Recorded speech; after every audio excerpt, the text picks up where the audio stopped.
All right, Rita, welcome to the Easy Conversations podcast. Thank you for joining me today. I truly appreciate you taking the time from your busy schedule and giving me the opportunity to have the conversation with you today.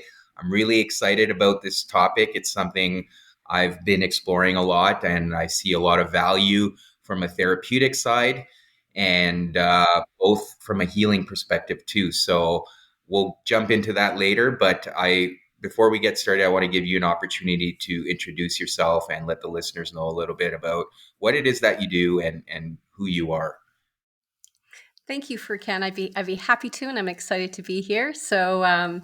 I call myself a somatic relational trauma informed facilitator and a psychedelic therapist. I'm an author, an educator, and also a podcaster like yourself. Great. Yeah. So, I mean, for me, the first thing that jumps out based on your description there, what does a somatic and healing teacher or therapist, what does that entail? What does that mean? So let's see if I can simplify that. We're working with the messages of the body. We're working with the autonomic nervous system. Trauma is something that gets into the body and it gets into the autonomic nervous system, into our viscera, into our gut, into our heart, into how our brains function, how essentially all the cells of the body function. The We have parts of our brains that the autonomic nervous system can be like a dictator, that as soon as something changes in the body, then every single cell in the body says, oh, this is how we're going to respond to this trauma. So working somatically is basically working with the wisdom of the body and the intelligence of the body, because the body is always trying to return to homeostasis. But sometimes we get stuck in survival states, and we get stuck in ways that we've organized our bodies since childhood in response to our caregivers, our alloparents, and our environment. So working from the body is really the smart way to work. It's often called bottom up way, where we're shifting brain connectivity, where there have been neural gaps or places where we've had injury to the brain, literally injury to the brain when there's ruptures in relationship. So we're listening to very nuanced changes in the body. We're listening for vitality. We're listening for cues of danger, because people are always letting us know with their eyes, with their facial expressions, with their voices, when they perceive cues of danger. So, as a somatic relational therapist, we are looking for the tiny, tiny cues in the body that there's perceptions of danger or life threats still present. You didn't notice that a lot with refugees, with anyone with complex post-traumatic stress, is that they'll be perceiving signs of danger when they aren't actually in the present environment, but those perceptions of danger and life threat are still living in the body. So in a somatic session, we're helping decode the messages of the body and to clear the body of those perceptions of danger and life threat that are no longer existent, but that survival energy is still there. And then when we're working in a relational way, what's really important to know is that we are honoring the innate healing intelligence of the human being that we're working with, that we are not experts on them, but that we're teasing out and drawing out their agency and getting curious about their experience and how they've managed the unmanageable or managed their horror and terror, but also really getting curious, like a sincere curiosity about who this person is, with their whole culture, their society, their history, their life, and how that expresses through the body. So that's the trauma informed way. And noticing that nobody is, and maybe I can use this word on your podcast, no one's being an asshole, no one's being resistant, but that even, borderline and even bipolar are very normal or normal responses to abnormal situations, right? So it's that sense of nobody's trying to be anything other than what they've experienced in their environment. So that's that side of things. Right, right. So a lot of aspect of compassion, empathy, no judgment based on what you've explained here. And obviously, to your point, a lot of that trauma does get stored in the body, and we do get the signals. And I think part of it, from my experience and talking to other people, we often need to become aware of where that is being stored. And that's kind of what you're talking about, is helping people gain that awareness so then they can know what their body is telling them. Yeah, and and it comes through. Every single cell in the body gets the order, and it's intergenerational and multi-generational. Like when we're dealing with our trauma, we're dealing with a collective trauma all the time, and it's not just a past trauma, but the trauma that's happening in the world now. So we're dealing with two timelines. Mhm. Absolutely. Yeah. So based on that, the way I understand it is it's often being able to understand what the trauma is telling us more from a somatic perspective. But where do psychedelics then come in? And I know you mentioned you do the psychedelic assisted therapy. How are the the psychedelic experiences helping people make sense of that trauma and get a different perspective or a different understanding of what may have happened? Well, I'm not certain that it gives a different understanding, but it grants more access a little bit more quickly. And this can be both a positive and a negative. I want to say that because if you have very little resource in your body, if you've had very little support, then the psychedelics can open up things that you are not ready to see or handle. And this is when you get psychotic breaks.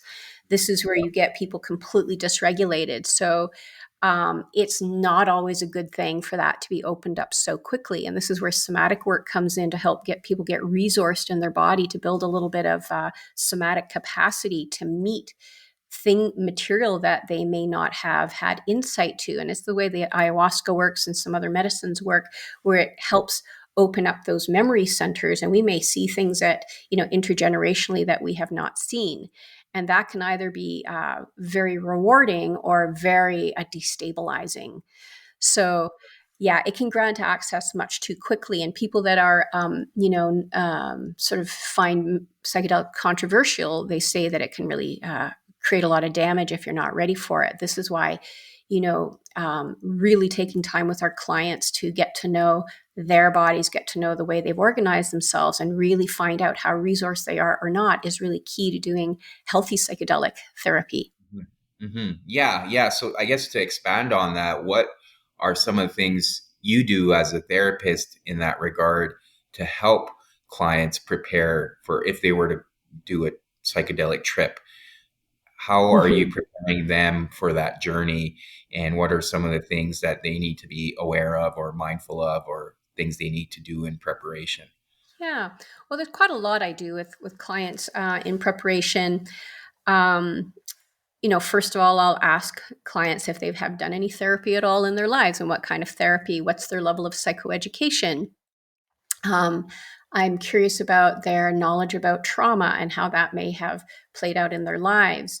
I'm always a little bit leery to work with anyone that says, "Hey, I've heard psychedelics is good for depression and anxiety," because normally what I'm hearing is, "Hey, I just want, an end to my depression and anxiety," and it's so much more than that. So generally, I'll work with people that have had more psychoeducation, more understanding of how their childhood trauma is affecting their present day state and conditions. And then I seek to build a relationship with clients. So it's not just kind of like come in and do medicine work. It's we have a conversation, then we do sort of resource work through somatic meditation. I'll kind of notice how their body responds to invitations and questions and curiosity. So we spend time to get to know each other and just work together without medicine first.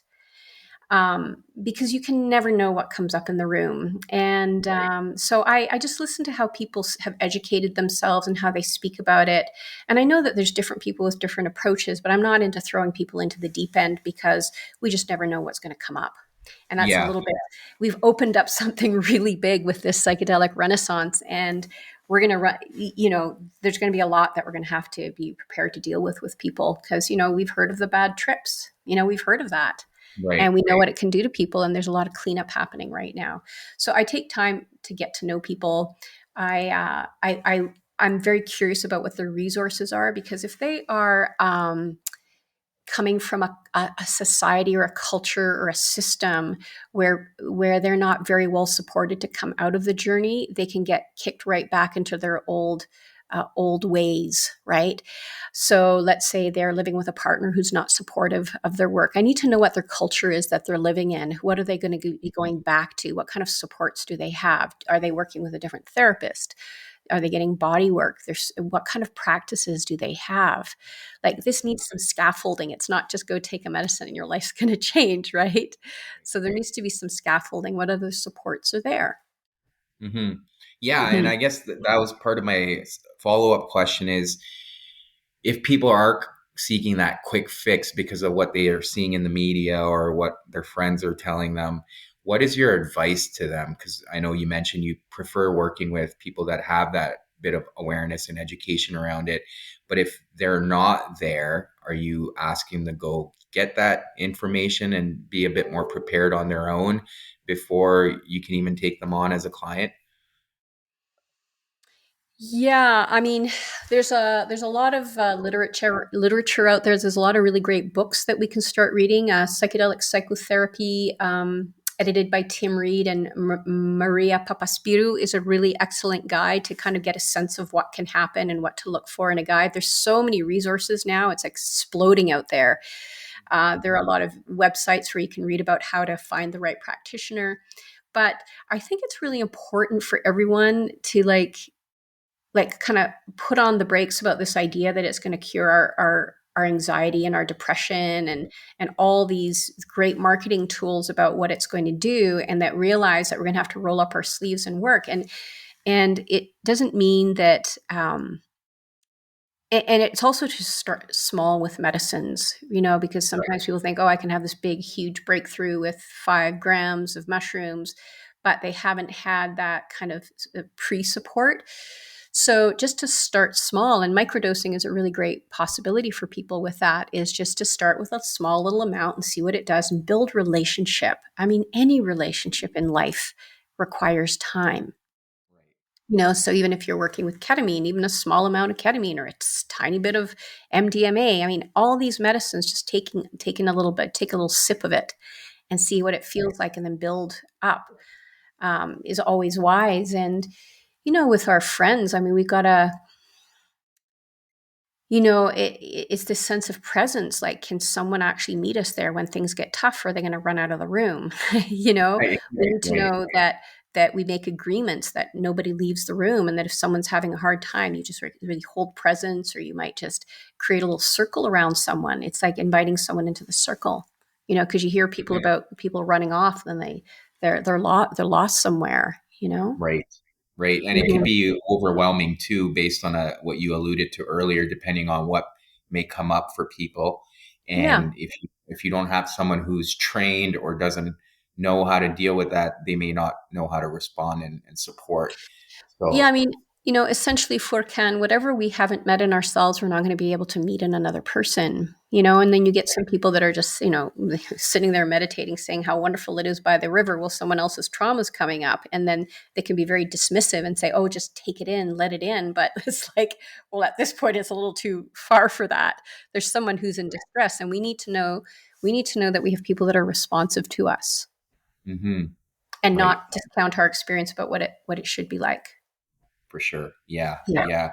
There's a couple of things that you touched on I wanted to also explore further. The first thing is dosage. So you obviously touched on being mindful of the dosage and how we need to slowly build that relationship. But there is that aspect, in the 60s or 70s where psychedelics got a bad rep, was part of the reason, at least what I've understood, is the abuse of the Mhm. psychedelics, right? And not being able to manage the dosages. And I see that even now, because access is getting easier, that Mhm. people may be self-medicating and not totally aware of what's a safe dosage and what are some of the things you need at certain, if you do 5 grams of mushrooms, maybe you need to be prepared for that and you can't just take it. So what are some things that you can share with the listeners or the audience around being mindful of dosage, especially if you're doing it by yourself? Well, I mean, first of all, I don't I don't advocate for doing this work by yourself. Even if you can just have someone there with you. And I'm just I'm just wondering about this idea about more is better.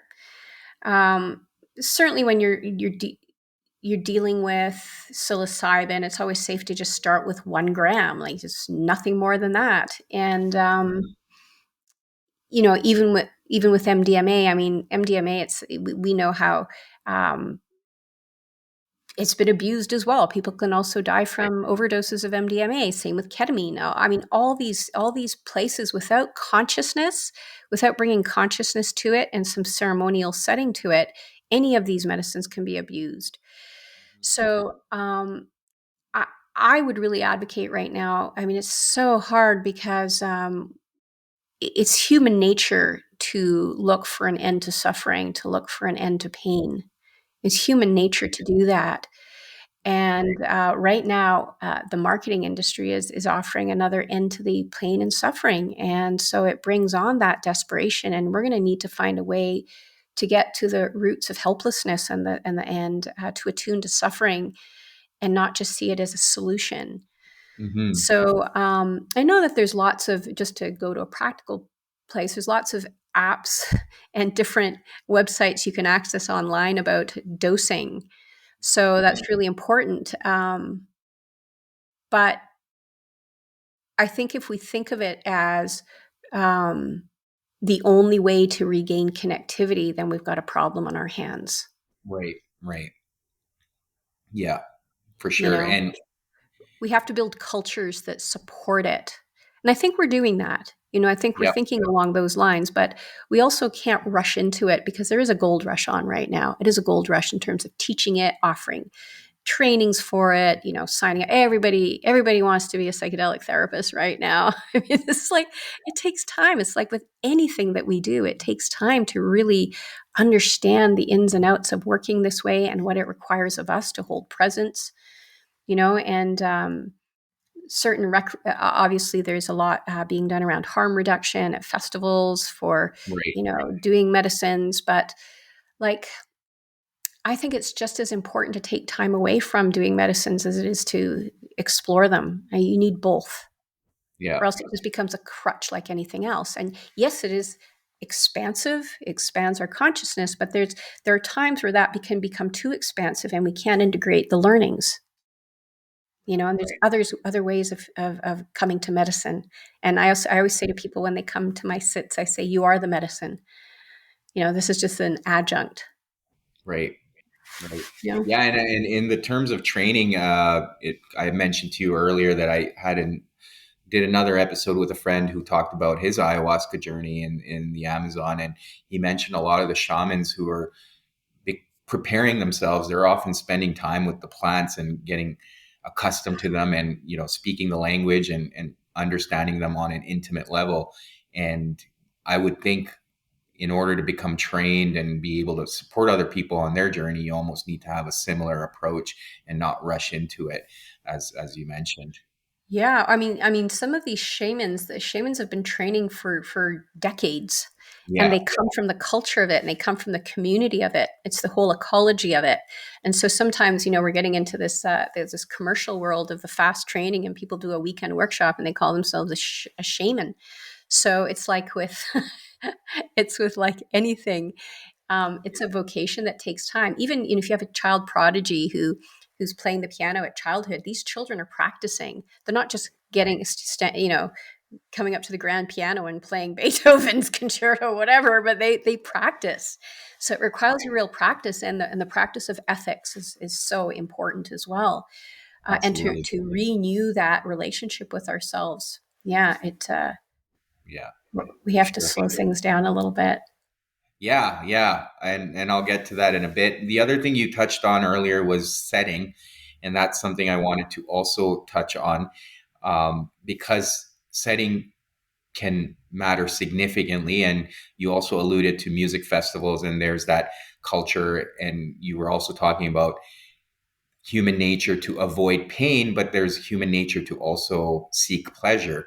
And there's Mhm. that pleasure seeking aspect of, I'll do a hit of mushrooms or MDMA and go to a music festival or whatnot. And that can often have certain unintended consequences that I don't think people fully appreciate.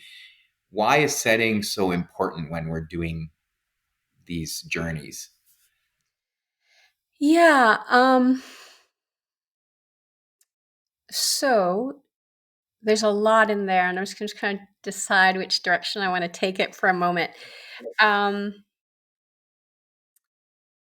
well, some of us, there are some people that are very, very sensitive, and people that are very sensitive, they can feel overstimulated in a certain situation, and it's that sense of like you're going out of your mind. It's too much input.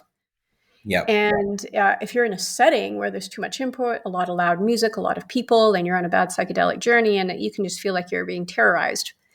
And then there's also that incredibly wonderful experience of feeling connected with everyone, and you feel alive, and you feel like you're full of love and connectivity, and you'd like to live like this all the time, right? And it can feel like some of those most incredible experiences of your life. I had one like that, and I'm going to tie this up in a minute, but I remember spending a week. This was like back in the, oh gosh, I'm trying to remember, the late 80s, and I spent a week in Ecuador, actually 3 months in Ecuador, but a week in this beautiful region, this area of volcanoes. And I was with my then partner and a couple from Switzerland, where they didn't have any access to psilocybin. And we knew that this was an area in Ecuador where we could access psilocybin. And it was we were out in nature, and there were cows, and it was just beautiful. And we went there every day. We fasted every morning, and we take several grams of psilocybin, and we were there in this beautiful sort of space together. It was very cathartic. We saw the day changing, and sometimes we saw the locals walk by. And it was a real communion with the earth, with nature, with each other. And very difficult things came up for each other, but we stuck together. And it wasn't so far removed from what our everyday could be, because we were traveling in South America every day, and we were in those cultures. Now it's different in a music festival where there's all that energy. There's a huge amount of energy, a lot of people. It's heightened, right? And that's not our everyday. That's something that we choose to do. So when we have these extraordinary experiences and we feel like I want to be like this all the time, that's not our everyday. Hmm. So, how do we come down from an experience where everything is love and light and great and wonderful, and all of a sudden you end up like, oh, you've slept with someone you didn't realize you were going to sleep with, right? How do you come back into your everyday and integrate those experiences? So, you've got to be prepared that you're going to have a big high, and then how do you come back down as you will descend eventually? What are the practices that hold us in our equilibrium? Right. You Right. know, because the crash from the high is real as well, right? But this is sort of the question of how the setting, like, are we in a clinical situation? Are we in someone's studio? Like, what is the attention to the details that help you transition from a healing experience into your everyday? You Absolutely. know, because people do say, oh God, I'd like to feel like this all the time. But yeah, I'd say, hey, wouldn't that be nice? But it's not sustainable. So, how do I hold a little bit of that in my heart? And how does that change how I view my life? Right. For example, I was in a ayahuasca experience not so long ago. It was my 23rd sit, I guess.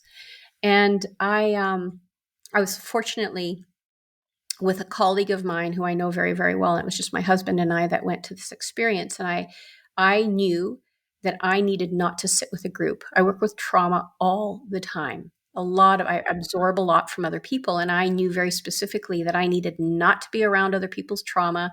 My husband's and mine was enough, and it was just us with the shaman, and it was very intentional, and I spent a lot of time getting ready for it, the dieta.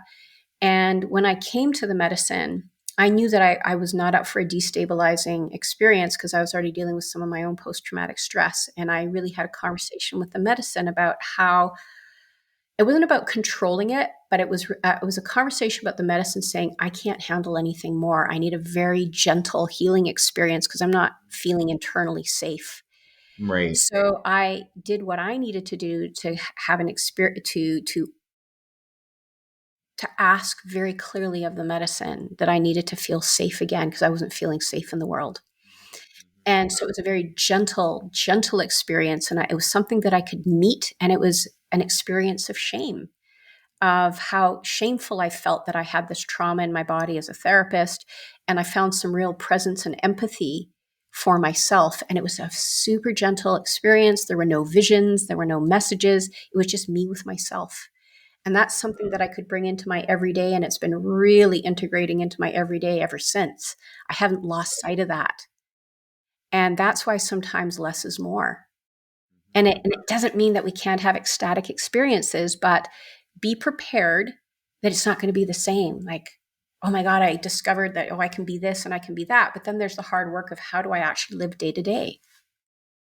Yeah. Yeah. And I mean, along those lines, as you've touched on, especially if you're not in the right setting, we're using music festivals as an example here, but if you have some trauma come up, you're not in the right place to be able to deal with it. And that's where I Yeah. think a lot of unintended consequences can happen. And the other thing you touched on was the energy of the people around you. You're taking that on too. And is that the best place to be doing that? Maybe, maybe not. But those are all things you need to consider, right? And then the other thing we talked about earlier was having someone there who can perhaps support you. And if you're not in the right setting, you may not have that person who can kind of walk you through and be there as a gentle guide, help you process some of the things that are coming up because you may not even be able to have that conversation. So there's Yeah. so many things, as you've alluded to factor in when you're evaluating your setting. Yeah. And I was thinking something too is that sometimes there can be that sense of betrayal. It's like people get so open. They get very, very open on medicines, and all of a sudden, like we're saying things to each other that we haven't said and feel it. And people fall in love, and all of a sudden they come out of the medicine and you're back to who you shut back down. Like sometimes people do that. They get really, really open and then they shut right back down. Right. So we need to be skilled about the transition because then it can feel like the whole thing was not real. Right. That's what that whole therapeutic process is about learning people so that, as you open back up and you're vulnerable and you say certain things, that it's going to be okay tomorrow. And I'm still going to be a human being interacting with you tomorrow. Not like, I was a sweet young um, uh, gentleman that I was working with who's, in his early 20s. And, they had this big night at a music festival and they were doing psilocybin and LSD. And all of a sudden there was like this sense of love. But the next day, the woman that he was hanging out with didn't want to have anything to do with him. Right. So there's that heartbreak that comes with being in an expanded state, very different Right. than therapy. And so it's just fascinating to me. Right. Yeah. Yeah. How do Yeah. we And I live? think for sure, I think what we've covered here is just the abuse around it and just being aware of it and being careful because it's not something you can take lightly. And that kind of leads into my next question around the idea that they're called drugs. Mhm. And I wanted to get your thoughts on that because I don't believe them to be drugs, but I just wanted to get your thoughts. Yeah. Well, MDMA is a drug, but it can be a medicine in the right situation, right? Um, in a ceremonial situation, in a conscious situation, when we've taken time to reflect on intention, on what's being done here, then it can be a medicine. And it can flip. There's the dark side and the light side, right? There's consciousness and unconsciousness, and anything is a drug when we're unconscious. You know, cannabis is the same thing. People are going into treatment centers for their cannabis addictions, and yet it's also being used as a healing agent in the right hands, in the right environment, with the right intention and the right preparation. Right. So, clients will come and say, oh, we're doing drugs. And we jokingly say, yeah, we are, but this is a medicine. And as soon, when I begin work, we always begin with a land acknowledgement. And then we work with, then we do smudge, the beautiful cleansing practice. And then we do a 7 directions prayer. So in that moment, it's starting to become a medicine. Like even the smudge is already a medicine. And that's how we shift our consciousness into what is it we're actually doing here. Right. Right. And we know that um, we're integrating when we're not chasing a high, right? When when integration isn't happening if we're still chasing a high. Right. Yeah. Yeah. So it's like really being intentional and setting that intention before you even go into it, to Mm-hmm. your point. And Yeah.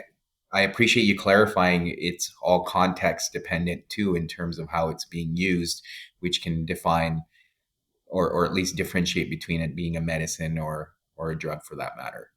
Yeah. I mean, there's some days and I work medicinally with ketamine, but there are some moments where I might get together with my team members and we say, hey, let's have some fun tonight. We're always careful. It's never, some days we come and we work with intention and we talk about where we're at. And some days we're like, you know what? Let's drop that tonight. Let's still smudge and we're gonna do a little, ketamine together. And we're going into there's always reverence for it, but we might just kind of kick back and, watch the show. Right. Yeah, But, yeah. but it's hard for me now. And I have to say, it's really hard for me to do recreational drugs anymore. Like once you're in this industry and you're working with it, it's hard for me not to get into my work. So it's like someone said to me, it's ruined for you now, isn't it? I said, yeah, it's ruined. It's like I'm always wanting to work on something when I do any medicine. So I do very, very little of it unless I'm going in to really work on some issues, right? It's just not the same for me anymore. Hmm. Whether Hmm. that's fortunate or unfortunate, I don't know. Well, do you feel like it helps because you have that therapeutic side that you're able to support your own journey in a way and kind of make sense of what's coming up? Oh, absolutely. Absolutely. And it's like I knew I hadn't I had been to ayahuasca to ceremony for about 5 years, and I knew that it was absolutely time for me to work with that medicine. I'd worked with other medicines before that, iboga as well, very hard medicine.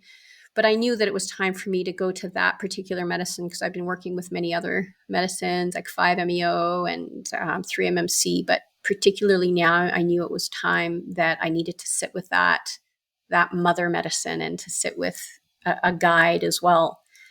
So, as a psychedelic therapist, you've got to do the work with medicines. There's no question because you need to be able to sense into what your client is feeling. Because even working with ketamine is so different.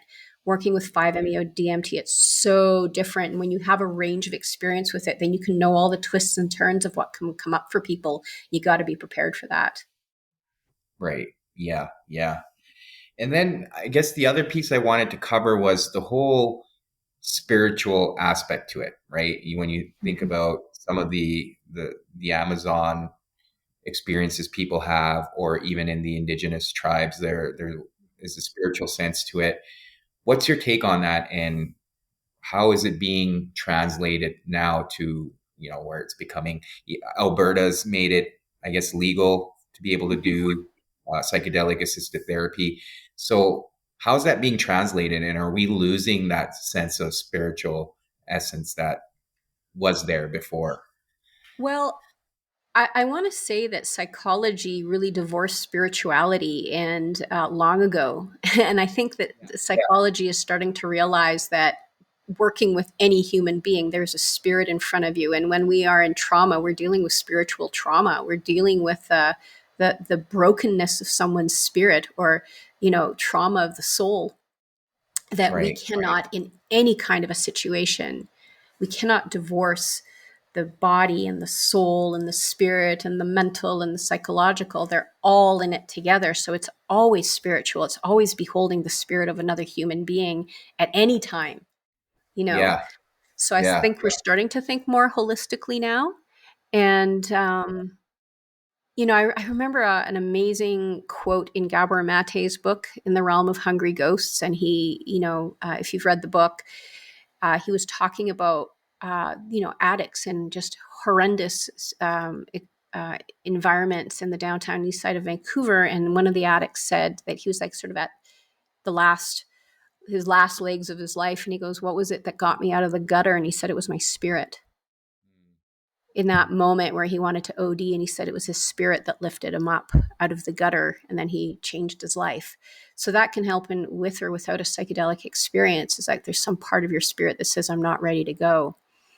And so, and I want to say too that it's very different for everybody who and how you're going to have a spiritual experience. Some people are swore by psilocybin as their spiritual experience. I have nothing but shit come up. I'm just like heavy, dark. It's horrible for me with psilocybin. I get my spiritual experiences from ketamine. That's where I like attune. That's when I'm like feeling into historical spirituality, a sense of oneness. That's where I find it. And I get that with ayahuasca, and it's very different for people. So I think it's really important that it isn't one size fits all, that this is the medicine for that, and that we discover with each client or each person which is that medicine that grants you that kind of access. For And sure. there's not something wrong with us because we're not having a spiritual experience. I hear this all the time with psilocybin. I still want to know about it because I don't get it. I had it Yeah. back in Ecuador decades ago, but it's not the same for me now. I get into the dark stuff with that medicine.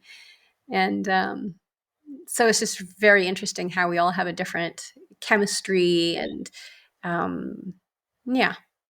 Yeah. Do you feel like some of these medicines are meant to get you to a certain place, and similar to your experience with ketamine, like, and then after a while it served its purpose? Yeah. Yeah. Okay. Yep. Yeah. After a while, Definitely. I had a long sort of relationship with 5-MeO. I did a lot of work with it over COVID because I had the time to, and I sat with it a lot, and I got deeper and deeper into uncovering things. And then one night I had a very terrifying experience with it. It felt like a near psychotic break, and I knew I had pushed the limit with it. And I wasn't taking more of it. I was taking less and less and less, but I was getting more and more and more open. And I had to slam on the brakes because I uncovered some trauma there that I didn't know was there.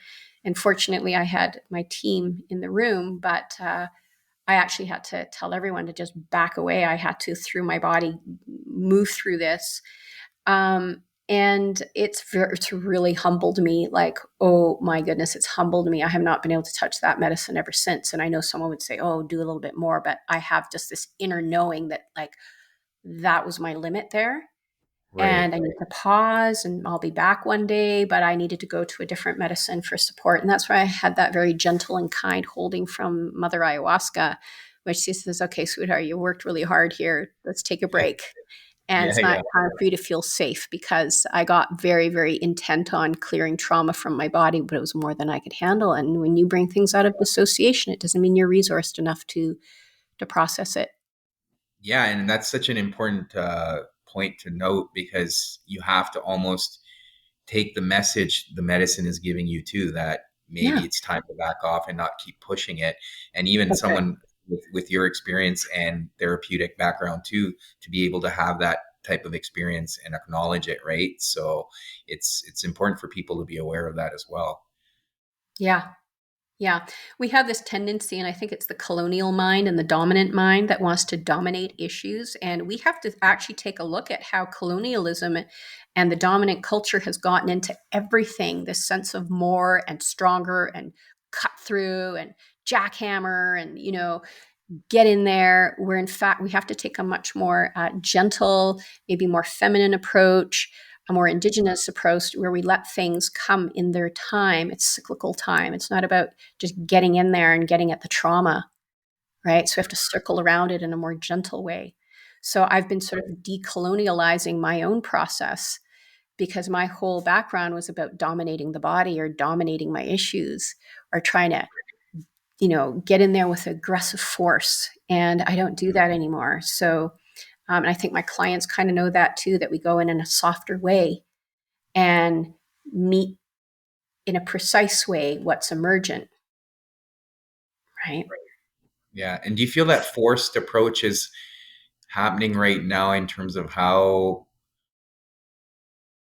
the the access to psychedelics is becoming more easy for people, and this whole push that we're seeing? Do you feel that's a bit of a forced approach, or is it fairly natural? Well, I think it was already the dominant culture that cut off the access.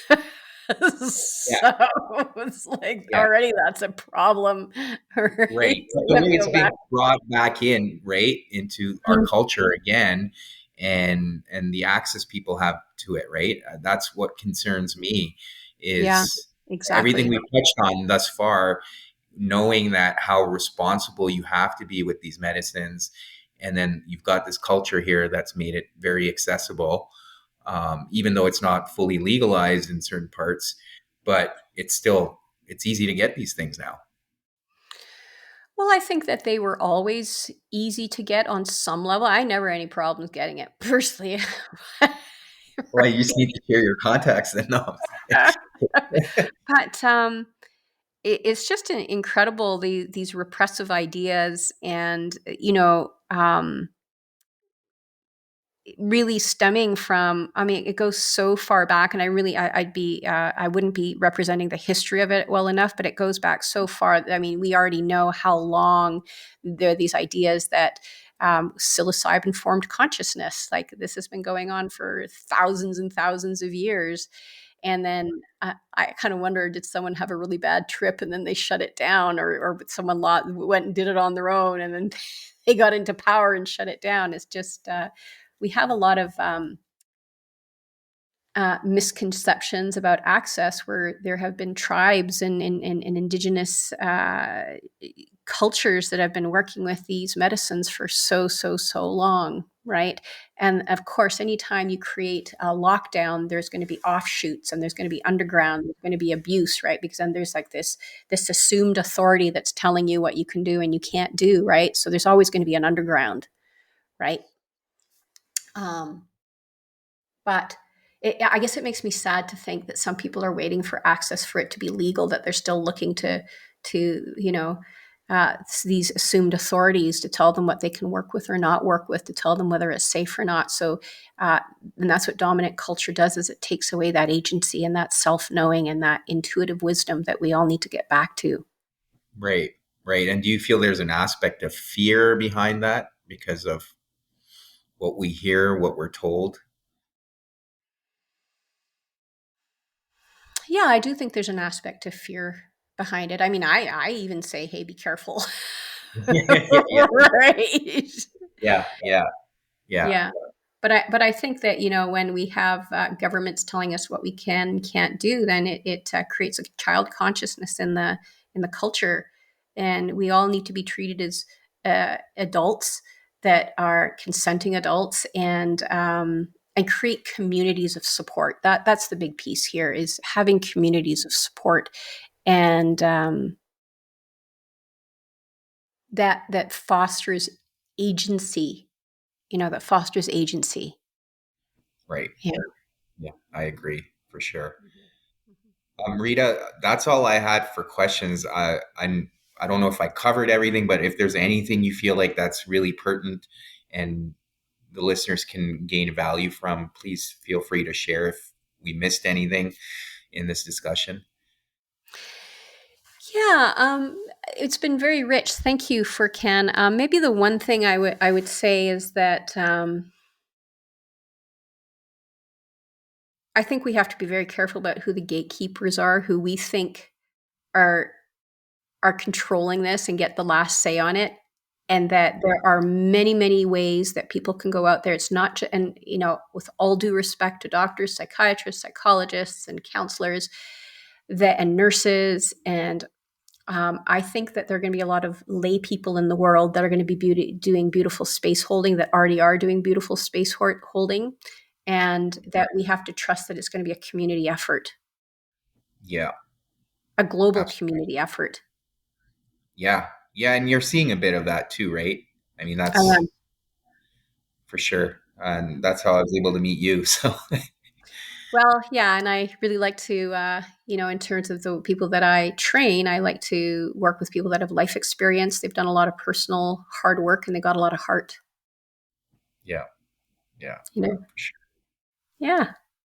Well, Rita, thank you again for doing this. Thank you for sharing all your wisdom and experience. I learned a lot myself. I hope the listeners do too. And again, I appreciate you coming on here and giving me the opportunity for the And conversation.